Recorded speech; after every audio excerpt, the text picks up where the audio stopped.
আন্দোলনের ইমেজ বিশ্বকে জানাতে হবে, প্রধান উপদেষ্টার প্রেস সচিব। লেবানন থেকে ফিরছেন আরও ৪৭ বাংলাদেশি।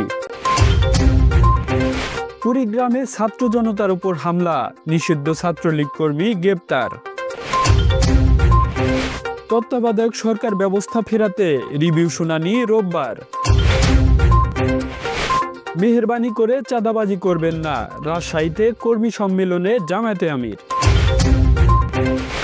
ভ্যাট ও শুল্ক প্রত্যাহারের দাবি ফখরুলের।